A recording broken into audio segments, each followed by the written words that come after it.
এই দুপুরবেলা আম মাখার সময় তো চলে গেছে, আমের সিজন। এখন আর কাঁচা আম পাওয়া যায় না, তো এখন জাম মাখার সিজন চলছে। তো বাজার থেকে আজকে জাম নিয়ে এসেছি। এই যে জামগুলো মোটামুটি মিষ্টিই আছে, তো আজকে ভাবছি জাম মাখা করবো। আর চিনি দেবো না, সব কিছুই রেডি রয়েছে আজকে বাড়িতে, তাই ভাবলাম খুব ইচ্ছে হচ্ছিল জাম মাখা খাওয়ার। এই যে আখের গুড় দিয়ে আজকে জাম মাখাটা করবো। কয়েকটা নিচ্ছি আর কয়েকটা জাম রেখে দেবো নুন দিয়ে খাওয়ার জন্য। বিট লবণটা ছিল না, বিট লবণ দিলে আরও টেস্টি হতো।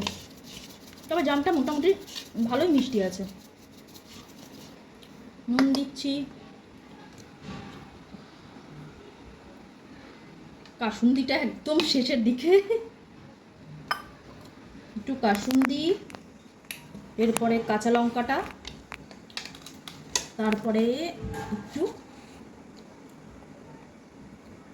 আখের গুড়,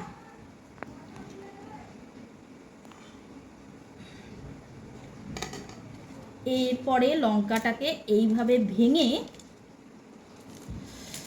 কাঁচা লঙ্কাই দিলাম, ভাজা বা পোড়া লঙ্কা দিইনি। আম মাখা হলে পোড়া লঙ্কাটা বেশ ভালো লাগে, কিন্তু জাম মাখার সাথে না একদম ভালো লাগে না। তো সামনেই মাখতে মাখতে যা সেন্ট আসছে আর কি বলবো।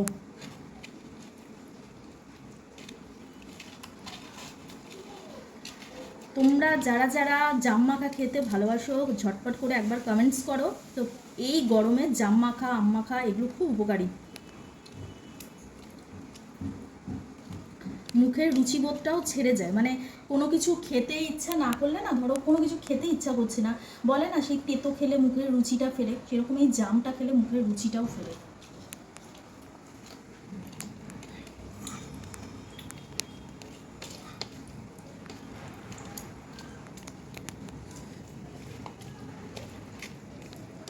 আচ্ছা, চিনিটা আমি কিন্তু আর অ্যাড করলাম না, প্রচণ্ড মিষ্টি হয়ে যাবে। জামটা এমনি মিষ্টি রয়েছে, তার উপর আখের গুড় দিয়েছি, কাঁচা লঙ্কা, আর তোমরা চাইলে ধনেপাতাও অ্যাড করতে পারো।